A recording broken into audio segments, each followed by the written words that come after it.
Right, let's get started. We should be going live. So hello. How's everybody doing? How's things? How's life? How's the universe? How's your week been? What's up? How have you been? We've got 67% on the kinda average really results, which, yeah, that's fair. Hello, Luca. Hello, Michael. How you guys doing? How has your week?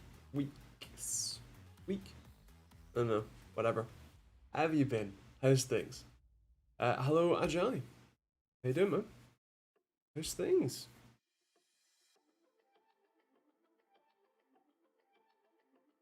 Hello, Yanisik. How you doing, man? How has your week been?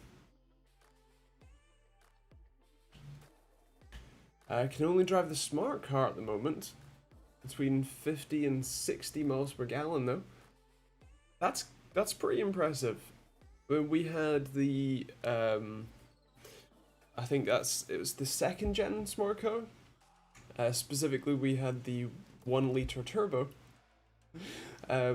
which had kind of insane power to weight because it weighed, you know, about as much as, well, a biscuit tin with a 1 liter engine in it, and yet it had 84, 91 horsepower, something like that, which is silly, really. Yeah. I don't know which gaming mouse and keyboard I should buy. I have big hands. Gotcha. Well, the keyboards generally don't change the size of, or the positioning of the keys. It's generally a pretty similar kind of bracket. You know, it's a similar positioning between keys, inter-key spacing, that kind of thing. However, they do change things like the height, which might vary, but the keyboard is, especially for gaming, I would call secondary to a mouse, which does matter more for hand sizing. So off the top of my head, I know that the Corsair, I think it's the Iron Claw, is made for quite large hands.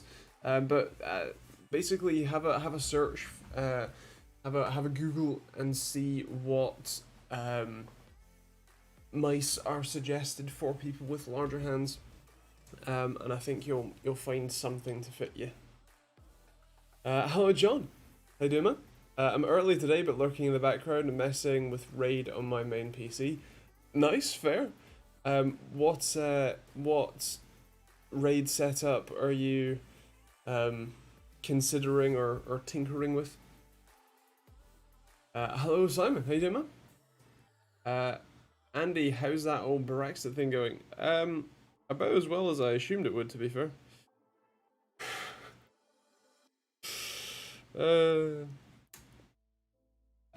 I'm mining on a 3060 Ti LHR card with profit of around $2 a day in nice hash. Is there any way to increase it? Probably to underclock it. Is probably the best answer. If you drop the power consumption, if you're careful, you won't drop the its performance, essentially, its output, by all that much, but you can drop its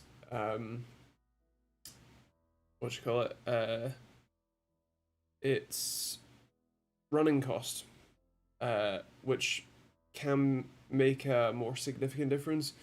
Technically speaking, you can also go the other way and overclock it, but there is a fine balance between how much more performance you get by overclocking and how much more money you spend in power. So have a play, but that's generally the answer. Hello, Just Do It Yourself. Hello, Detective Mangosa. I finally got my new PC all put together. Nice one. What parts did you end up going with, or getting well assembled? I need to buy a new mouse, but I will go with a gaming mouse, a new keyboard, but I don't know which keyboard or mouse. I kind of answered that. In terms of the keyboard, it's personal preference. I personally like Cherry MX Brown switches, and uh, the glorious Panda switches that I'm using now are growing on me. I do also really like optical key switches, especially the sort of what I like to call level 2 optical switches, the fancy ones with extra features like the Wooting 1 and Wooting 2 keyboards. So yeah. Please confirm that you're the next James Bond. Do you know, I'd love to, but no. No. If you remember from last time, OS NVMe drive failure, there's something to be said for spinning Rust for operating system. At least you get a warning. Have 2 Crucial MX500s. I'm going to put them in RAID 1. Fair play. That is one, unfortunate about the drive failure. Two, you are right. Having mechanical hard drive spinning Rust, you do get a warning generally when it starts to go bad. So there is some benefit there. I have had some SSDs just conk out on me, which has been great, but at the same time, the general, what you might call total life expectancy for a hard drive versus an SSD, there isn't much comparison there.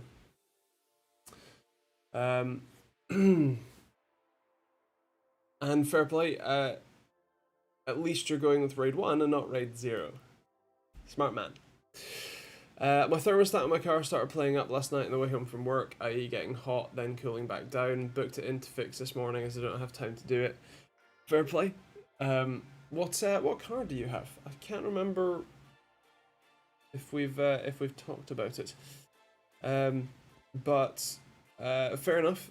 There is the chance that it could be your the thermal fan in the back of the radiator, or the water pump. Could also be of issue, but yeah, thermostats are known to fail. Hello, Budget Bench. How you doing, man? Currently the temp of the card is around 84 degrees Celsius. Is it fine? What's the maximum tolerance? So it's likely going to be boosting itself as hard as it can, and then somewhat deliberately staying at that temperature. If you don't have a noise concern, like if it's in your garage or whatever, right? You're not going to hear the thing. I would set the fans to 100% and just leave it like that. Because you're going to be extending the life of the card by doing so. And it can also lead to it overclocking itself to run faster as well. Also, I'm sure that there's something to be said about the efficiency gains for having cool silicon doing the same task as warm silicon, and the efficiency difference. But yeah, that I have given my suggestions. Thoughts on the framework laptop? I really like the concept. I think it's, I suppose, for my personal perspective, I don't really care about ultrabooks, so I'm going to need to wait for them to produce something that is more relevant to me, I suppose. Because having an 1165 G7 or an 1185 G7 just doesn't really let's say, do it for me. So it's like I kind of need to wait until they make a higher power machine, something that could be used for editing or whatever, right? Gaming, obviously. Then I could be happier making, well, sort of being interested with it. But I really like the concept, the both modularity and the upgradability, and the let's say mission of upgradability is something that I very much like. I don't like wasting things. I don't like having to throw away perfectly good stuff just because a single, what should be easily replaceable part is broken, and you can't purchase that part or replace it, even if you can purchase it. That well, right to repair is something that I would say feel very strongly about making happen. So yeah, it's great to see, and I can't wait for them to branch out into other markets.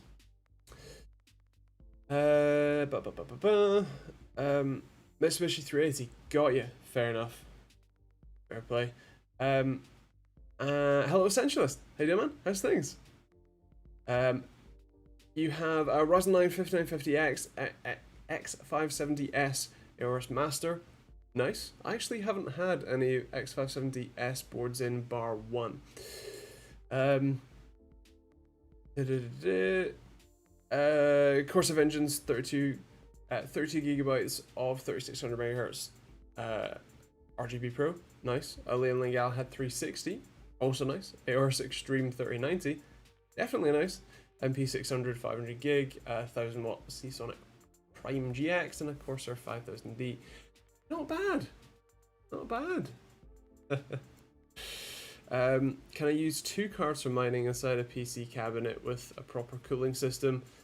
Yes, you can, as long as they don't run, painstakingly hot over, very like high 80s and into the 90s is where that's too hot. Glowing triangles on the wall. Why, Andy? Are you a real tech channel after all? I am indeed. I have they sent me their shapes, and it took some skin off my finger while installing them. Just about to say it, but hurts.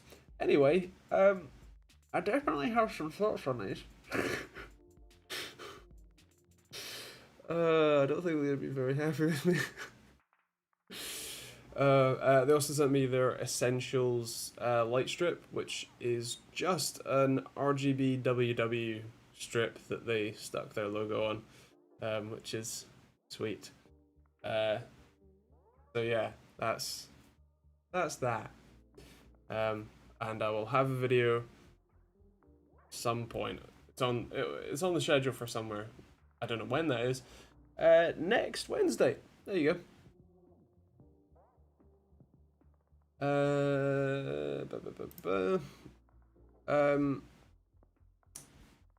Do you have Twitch? I do. I'm streaming on Twitch right now. It's TechteamGB, like twitch.tv/TechteamGB. You'll find me there as well.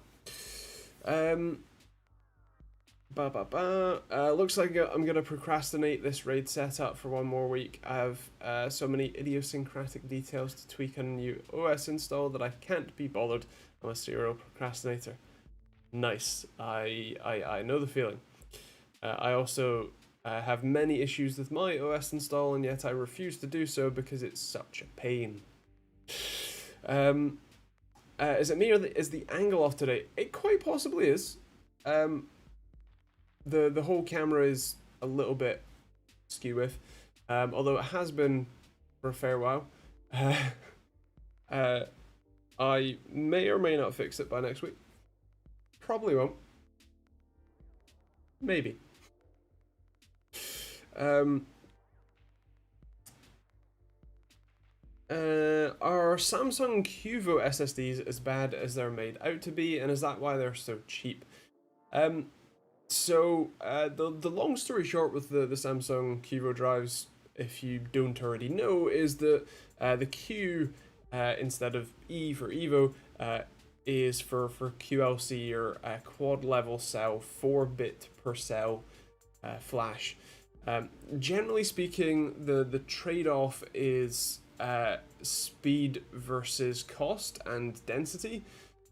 So with SLC or single level or single bit memory, each address or each point in the grid that is the NAND flash can store 1 bit of data, one or 0, and then with TLC, which technically could be 2 or 3, but is generally referred to as 3 bits, you can store 3, and with QLC you can store 4. Generally speaking, SLC is much faster to write to because you can write to just this, then this, then this, and this, and this, and the actual flash itself tends to write faster, whereas with QLC, depending on how you're writing to it, you might be writing to 1, then the next one up, then the next one up, then the next one up, then back to the next row and up again. Or you might be writing it in rows, but then that gets complicated and blah, blah, blah, blah, blah.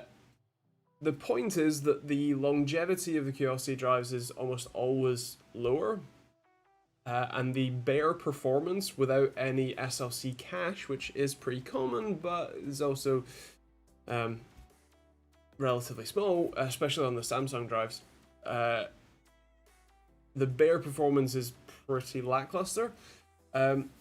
Personally, so I do actually have a QLC drive in my system. It is the Sabrent Rocket Q, specifically the 4TB one, because I had it and why not? So I have no problem with running a QLC drive, especially as my games drive. However, in general, if you're going to be using it, say, as your primary drive for your operating system, for example, I think I would personally rather spend the touch extra money to get a TLC based drive, because not only will it be inherently faster just by being TLC rather than QLC, it will also be potentially more reliable, and still should have a good balance of price and performance. Like I said, it's kind of not that much more expensive, at least the last time I checked anyway. In fact, you mentioned that the drives were on the cheaper side. What's the price difference between the, I suppose, Evo and Cuvo?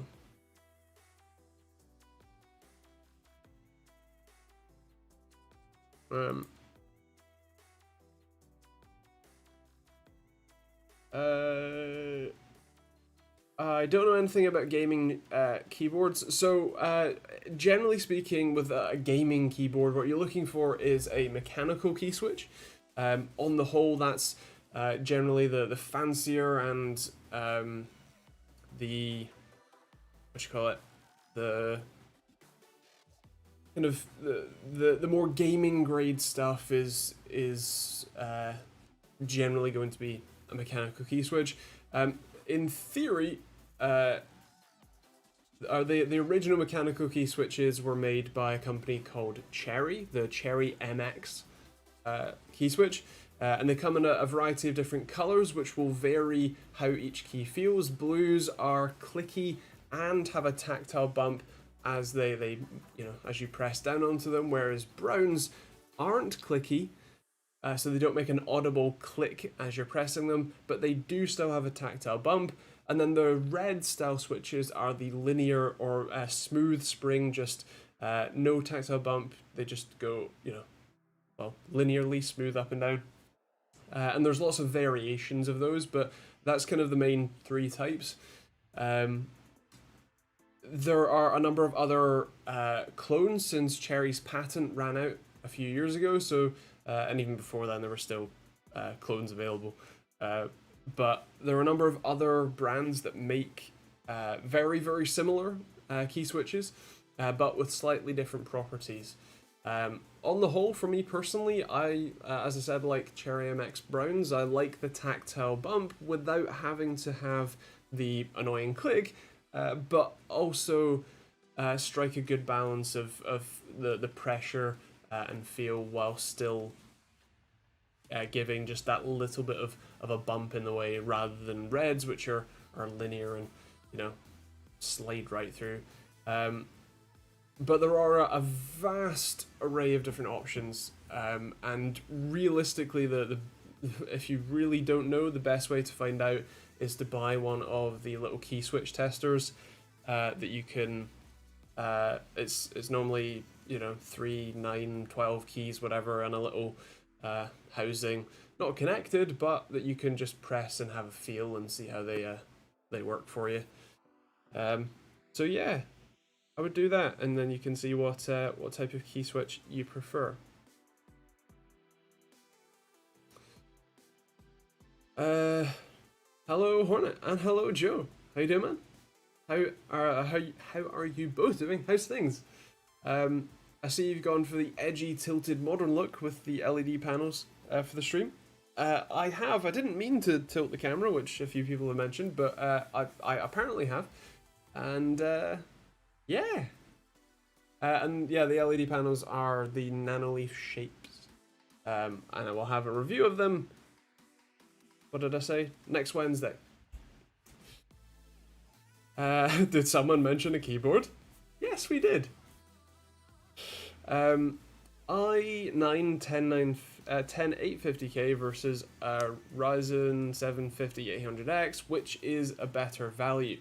So the first question I would ask is, how much do each of those cost where you are?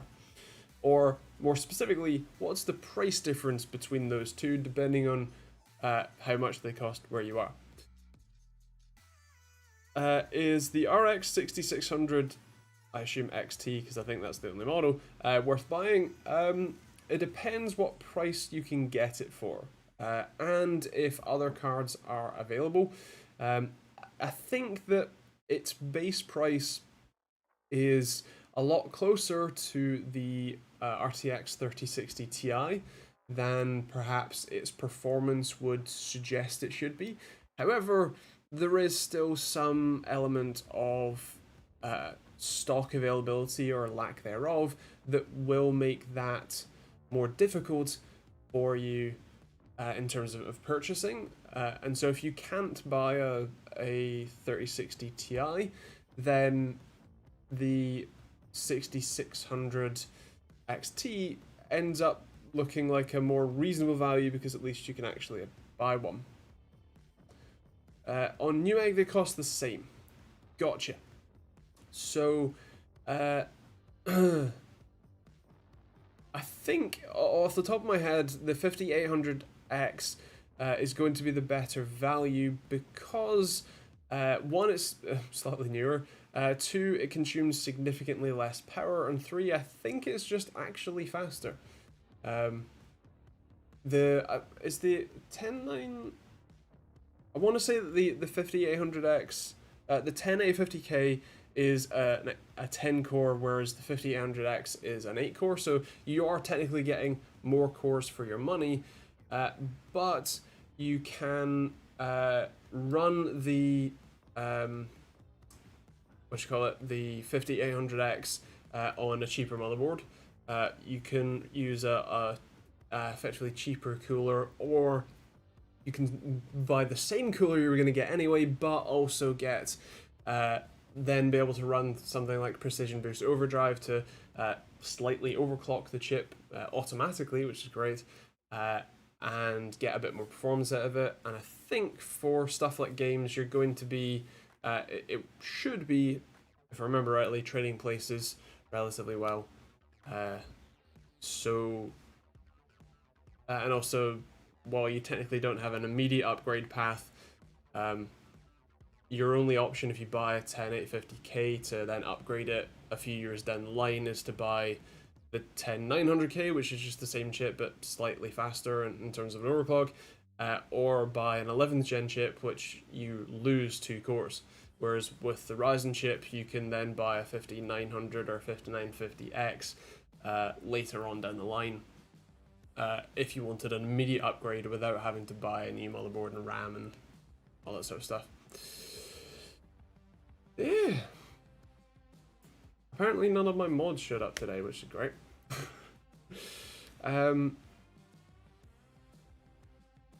I quite like the Gateron Browns and didn't bother with the lubing nonsense. I prefer thick ABS caps rather than PBT.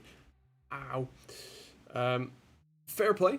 I'm sure that I have used Gateron Browns at some point, but I can't remember feeling that much of a difference between the two.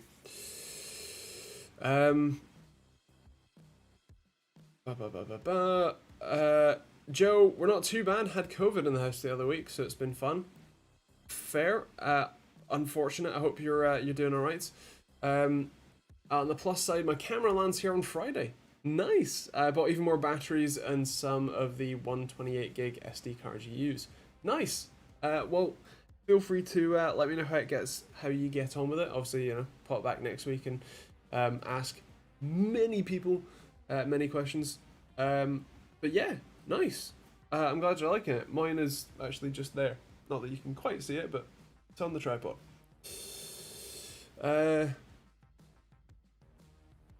Are you excited about Intel's 12th gen? I am. I'm excited to see what level of performance it sort of actually offers.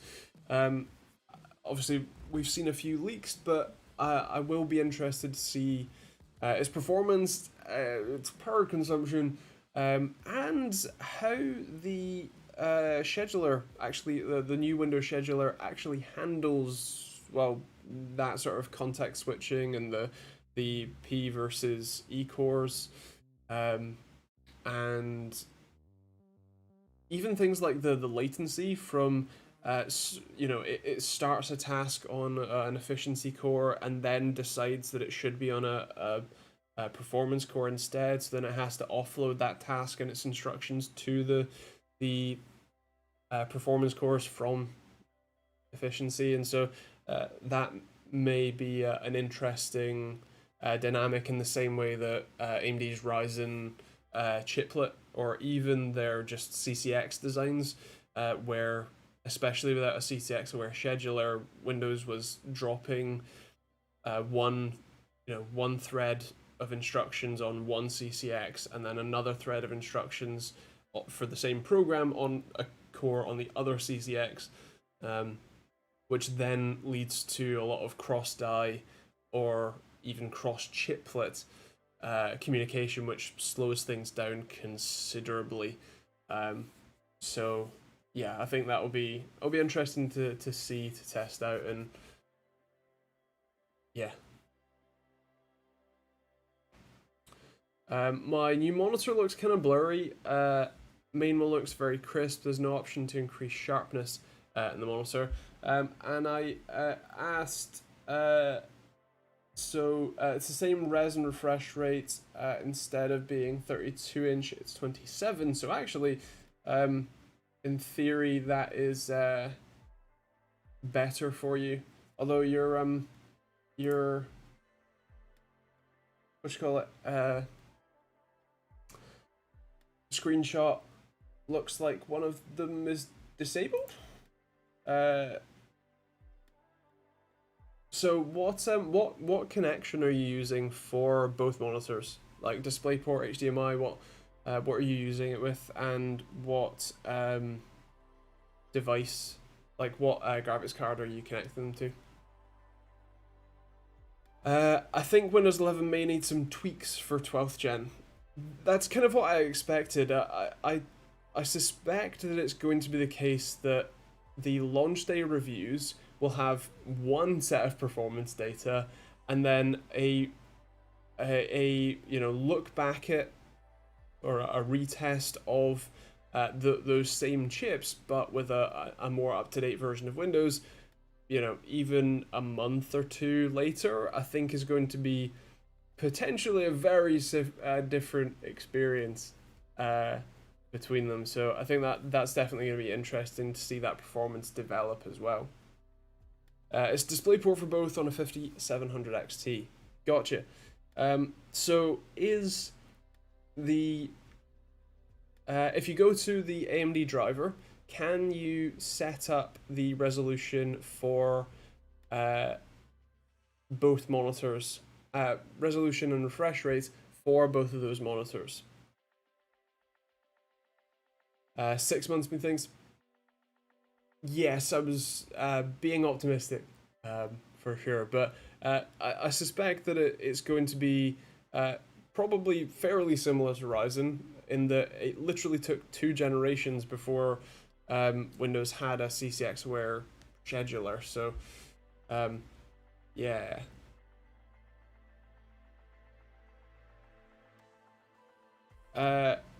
TicTo, sadly not. I'm afraid. I'm not upgrading to 11 until the new year. That's fair. I can't see myself switching to 11 for probably a little while yet. Because, especially on my main desktop, there's just really no need. I highly doubt that I will be moving off of the 5900X that I'm currently using for Alder Lake. So, yeah.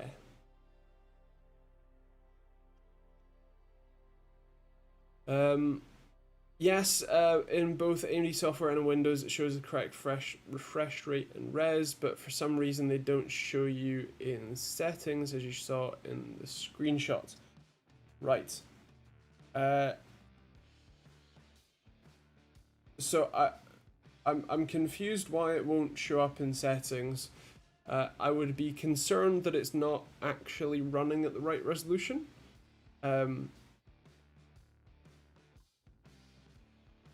But I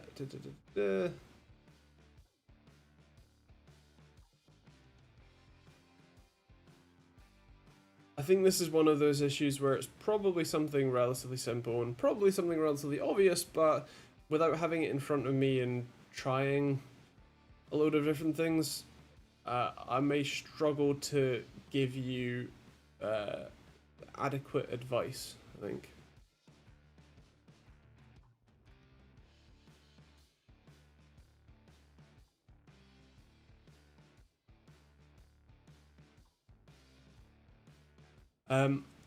There is a reason why I have a soldering iron on my desk there, and that's because I have built a second of my monitor testing tools. Speaking of monitors.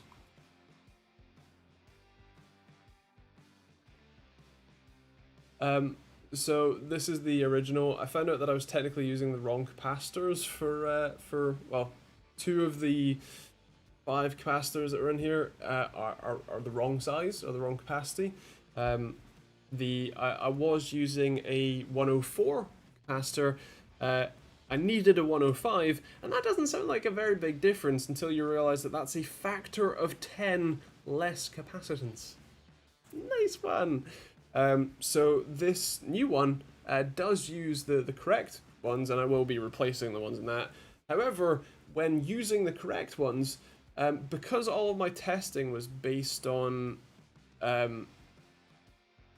building with the wrong ones, I had the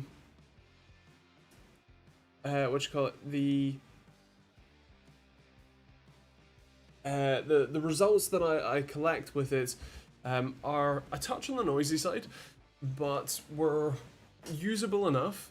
However, I now realize that because I am using the wrong capacitors, I've purchased effectively a box of varying sizes of small capacitors that I'm going to be swapping out and swap out, run a test, and see what the difference is. The trouble is, using the correct one effectively distorts the results because it makes all of the changes that are happening with the monitor, the change that happens slower. It happens, well, I'm using smoothing capacitors, so it's smoothing out that change by slowing it down and you know, altering it rather than just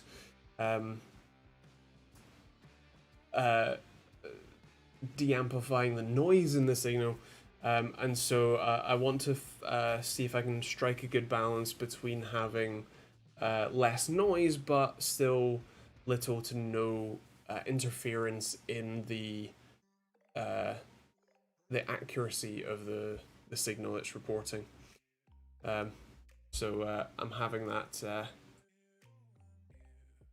deliver tomorrow, and then I can do some more testing and then fix a few more bugs in the software, because I may or may not have introduced a few more, and then I may or may not be able to send one of these two units to my friend Simon, who runs TFT Central, who is going to verify their results for me and see how they actually do. I'll buy a gaming mouse. I don't really understand gaming keyboards. Which wireless gaming mouse is the best? Razer, Logitech, Corsair, or Asus ROG? It really depends. The thing about peripherals is that they are incredibly down to personal preference. And so for one person, the Razer, whatever wireless mice they do these days, you know, might be the best thing on earth, but to someone else, you know, it might not fit right, feel good in the hand. They might, you know, hate the software, but they can deal with, I don't know, well, not IQ. If they can't deal with Synapse, they can't deal with IQ, but the other one, Logitech's one, G-Hub, I don't know, whatever, you know, that sort of thing. But in general, they're all fairly similar in their effectiveness for the average player, I should add. I'm going to bore you with the GH5 questions again. Nice, no worries. What do you use for audio? I've got wireless lav, Rode video mic, and another that I've forgotten the name of. So personally, I currently use a Zoom H1 recorder and a Shure something 55 lavalier mic, that I connect up to the Zoom H1 and record the audio independently. I used to use a Rode video mic, the Filmmaker kit, the wireless lav mic. That worked fine, but mine was one of the earlier units that had an interference problem, and it got worse and worse over time, to the point where it was very obvious that there was a high-pitched whine in the content I was recording, and that not great. So I since swapped to the H1 and the the Shure mic, and that's what I've been using since. I actually have a Rode NTG2 and a Zoom H6 that I've tried to record with, but the audio quality in the room upstairs really isn't great. There's a lot of effectively reverb from relatively bare walls, so I could do with having some sound deadening on the walls before I can really make use of the Rode NTG2. So yeah, that. But the Rode video mics, as long as you have the newer one with the whatever it's Reinhardt filter or something like that, I can't remember the name, will work just fine. The Rode video mic, the shotgun mic, will also work fine as long as you're reasonably close to it. So yeah, really up to you. Even without settings showing, is there a way to increase sharpness? Can't find any options in Windows. So I would check the options on the monitor itself, the on-screen menus. there is normally either a set of buttons on the sort of bottom right hand side that are separated, or there's a sort of little hat switch joystick dial on the back that you can, well, fiddle with, and use that to change around the settings. So that, really, give that a shot. Hello Ish, how you doing, man? How's things? Hello Chris, how you doing? Yes, triangles. There are more of them, and some of them even go behind me. There you go. No options for sharpness, but there was on an O monitor. Got you. I would have a look and see. I'm still not entirely convinced that it's not just the resolution that's set wrong, because that can cause a very strange, sort of weird, unsharp look. And I'm confused as to why it's showing what looks like the monitor is disabled in Windows settings. So, yeah. If you haven't already, do try restarting your PC.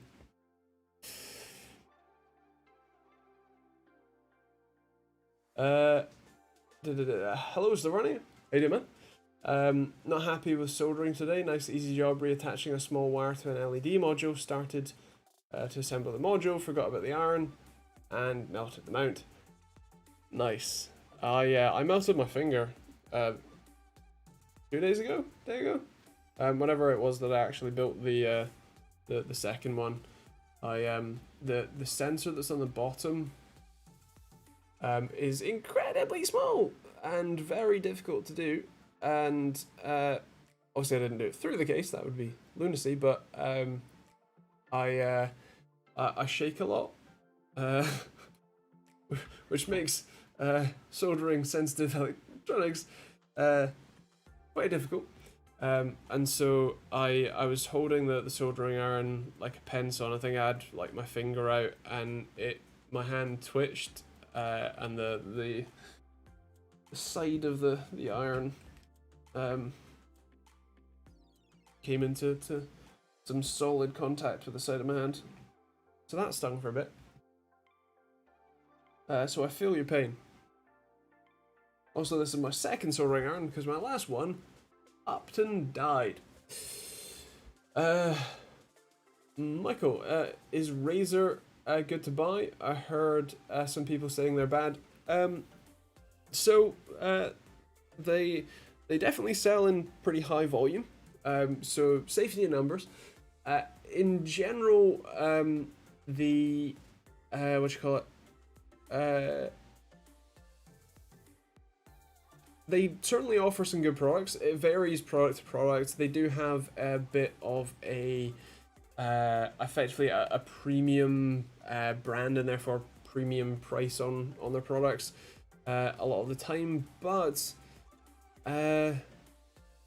yeah, that's they've also had some pretty bad customer service horror stories over the years, but I think they're fairly similar to other companies, you know, in the grand scheme of things. So, buy what you fancy, really. Using different DisplayPort connection works. I can see settings now. It does say that it's a 1440p and 100% scale, but looks the same. It's not so blurry that it's unusable, but it's blurry enough. Got you. I again, off the top of my head, I can't think of any settings or tweaks that you can do. It's good that it is reporting as 1440p. That's definitely a good sign, but yeah, off the top of my head, I can't think of anything for you right now. Although, if anyone in the comments has any suggestions, feel free to pipe up. Last stream before going on holiday for 2 weeks. Flights are £20 return, but the COVID test is £89. Ouch. Fair enough. Nice, where are you off to? Hello, Yano the user. I don't think I actually said hello. How you doing? How's things? When watching YouTube on my PC, my USB devices disconnect. Is this a BIOS problem? I have an MSI B550 and an Ryzen 5 5600. Is there a compatibility problem? So as many in the chats have suggested, AMD did have a USB compatibility issue, or a USB stability issue is probably a better way of saying that. And so a BIOS update may be a beneficial thing for you to do. I could do with a laptop for daughter's schoolwork, as I'm torn between getting something that would just run Microsoft 365 or something that gets good enough for the odd game. Worried if good for gaming, she would get no work done. Nice. I can see your dilemma. As an avid gamer and, you know, what you call it, gamer enthusiast, I would say buy the better one, because well, it opens up a whole new world of social connection and also possibilities in terms of maybe she wants to do game development or 3D modeling or video editing, and the fancier one means that she'd have the raw horsepower to get that done.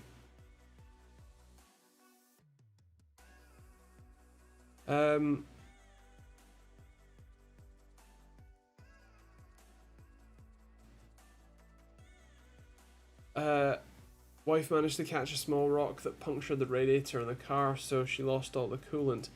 Ouch, that's not ideal. I hope it's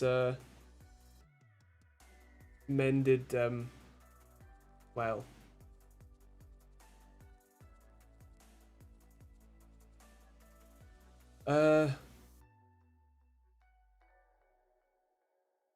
She does like making cartoons and animations. Well, there you go. More horsepower, more better.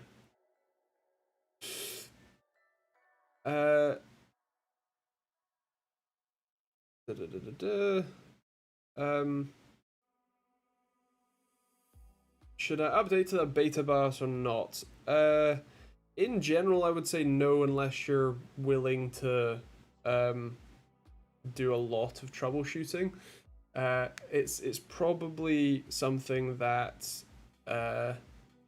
is, let's say,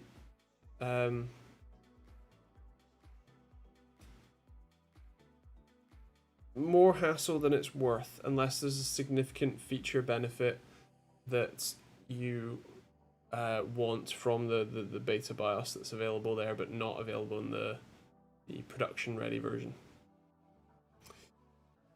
6800 XT or 3080, I have a Ryzen CPU, so I can use smart access memory.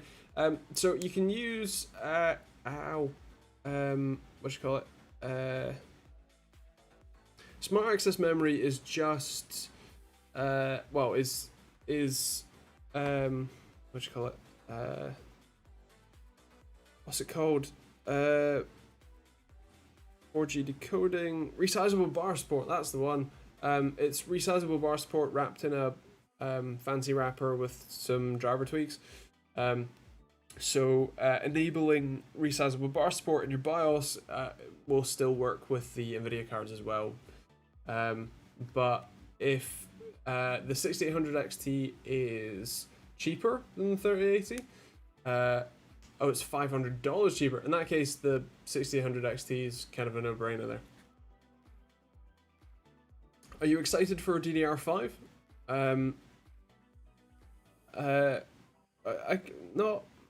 Not in and of itself.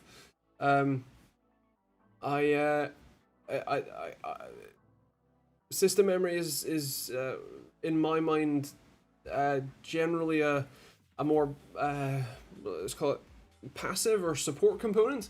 In the same way that I'm not really excited for Z690 motherboards, I'm excited for the CPUs that go in them. So yeah, meh. Like, it's gonna be interesting for sure, but yeah. And yeah, you can see what AMD streaming encoder looks like with my video. Woo! I'm not sure I'm emotionally. I'm not sure I'm emotionally stable enough to even comprehend the pricing of what DDR5 will be initially. Yeah, that's definitely going to be a limiting factor for a number of people, because it's not going to just be about, okay, well, how much is the CPU, how much is the motherboard, how much is a cooler that supports it, but also it's how much is the shiny new fast RAM you need. On another note, I sold an old GPU today. The guy calls me an hour later, telling him that I sold me. He was sold a dud. I asked, "Have you installed the drivers?" Long pause. Long story short, he did not. Nice. That's nice one there. Wait for RTX 4000 or AMD 7000. I suppose technically, but probably not. So yeah. Ah.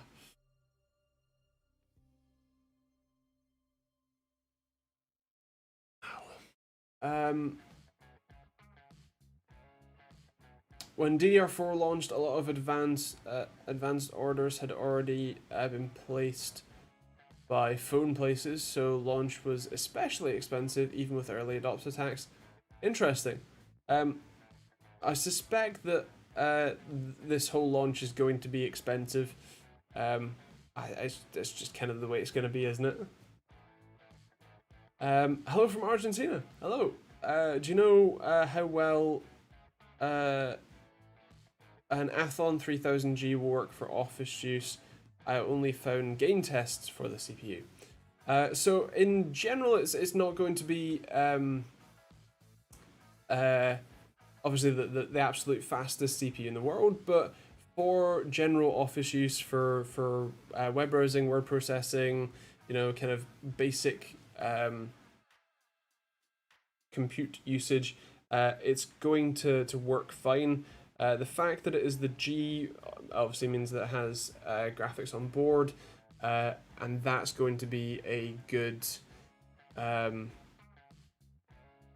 good thing for cost and simplicity, because you only need the CPU, motherboard, some RAM, storage, and a power supply in case, because I assume it comes with a cooler. Although you could stick a cooler in there and get a quieter operation. But for a basic office PC, it should be just fine, especially if you pair it with what I assume is probably 3000 megahertz RAM and an SSD.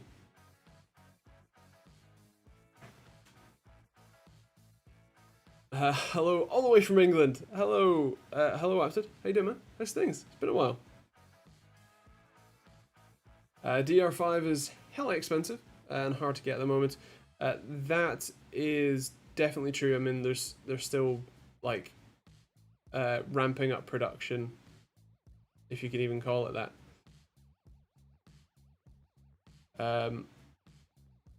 What do you think of doing custom hardline water cooling? I saw some cheap reservoirs. I'm not sure if it's too risky. Do you have any thoughts or recommendations? On the whole, hardline water cooling is certainly cool and a good way to get lower either temperatures or fan noise, but at the same time, it does add a lot of complexity. You need to actively maintain them. You need to flush the loop. You have to make sure that you add the whatever it is, silver essentially to kill the bacteria and make sure you don't have a load of gunk build up in your fluids and blocks especially. And then anytime you want to swap parts out, that again adds complexity because you need to either build quick disconnects into it or drain the loop and fully dismantle the whole thing every time you want to take anything in or out. So it does add more complexity than I personally would bother with. It's certainly cool, but unless you have top shelf hardware that you're not going to be switching out anytime soon, and you value the either ultimate performance or ultra quiet, I don't think that it's hard to justify the price tag, I think.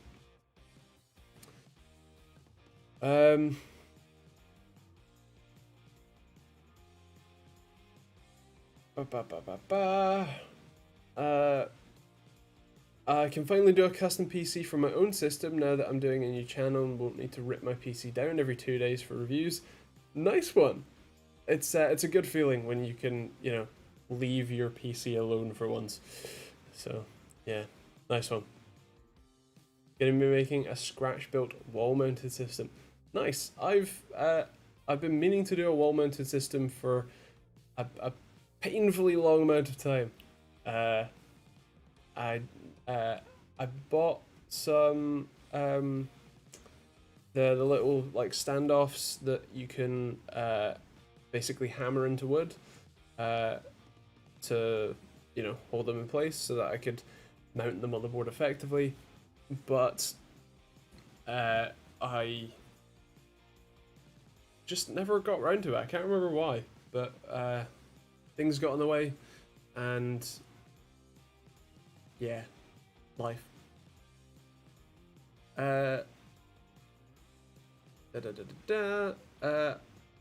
I could get a 1650 Super for £165, but I'm going away, so I don't think there's much point in getting PC parts to build, just to leave on Monday.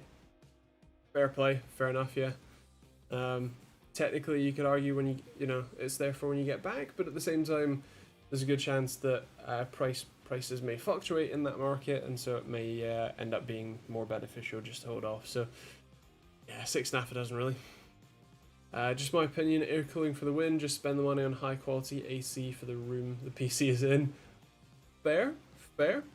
I do wish that I had AC, and I do intend on purchasing a standalone unit, but I think there's a balance to be struck for sure. I've been looking at getting parts here in Australia. I have 8 to 10 systems lying around from testing. End up buying new parts when I need to run another test. Fair play. The RTX 3080 is equivalent of $1,800 in Romania, and that's the cheapest. Ouch, that's oof. I have an auction for a PC ending on Sunday evening, so I hope I can sort the postage out. Best of luck on that. Best of luck indeed. That's gonna be tight. Might have to drop it off instead.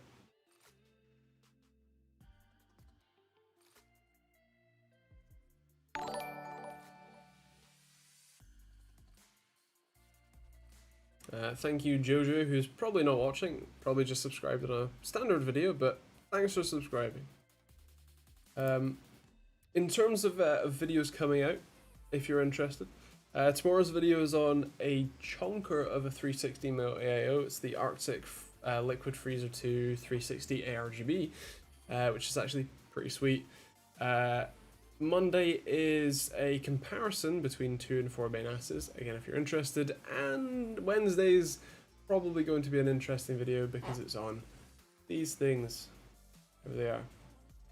Also, take it it's the camera that's making them shake. Yes, it is. I think that's the lowest brightness, which is kind of the problem, but it's also kind of the problem.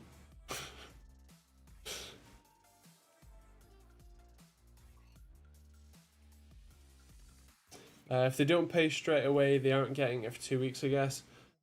Yeah, fair play. I've decided to stop the constant upgrades. I'll be upgrading when I actually needed it. That's very fair. I follow that philosophy these days with my own system. I only really touch anything in there when I absolutely have to. It's it's my workhorse, so I can't really afford to have it not work, to have things be more complicated than they need to be and all that jazz. So yeah. No worries, Joe. I'm not far along behind you, but enjoy the camera when it arrives, and yeah, feel free to pop back next week with your laundry list of different questions. The 3080 Ti's are around $3,000 trillion, and the 3080 is about 2,600. Damn, that's a lot. I mean, I know that the exchange rate to Australian dollars isn't exactly 1-to-1, but that still sounds like a hell of a lot of money. WAP peaked with dual or triple titans. That probably would do it, yeah.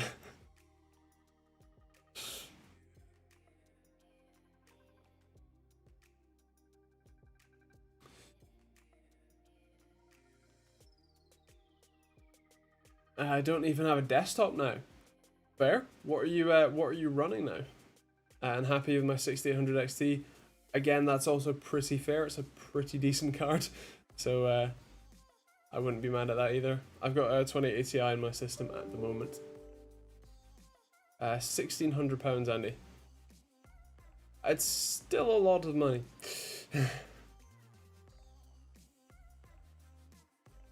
Peaked with dual 3090s. Nice.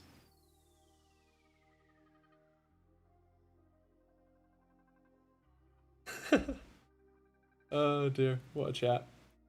When is DDR5 coming? I would assume that the first modules will be available at the same time as Intel's Alder Lake launches. So probably in the next few months, I would assume. I still don't think I've actually signed any NDAs about that. Not that I have any information, but I don't think I've actually signed any. I should probably check that before I say anything.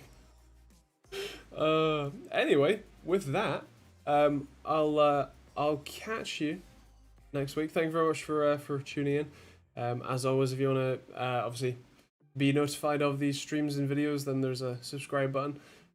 You can obviously check out all of the links in the description. You can be a YouTube member like the cool people like Ish and Chris. And yeah, that's kind of it really. Have a good week, stay safe, and I'll see you tomorrow for a video and next week for the stream. Bye guys.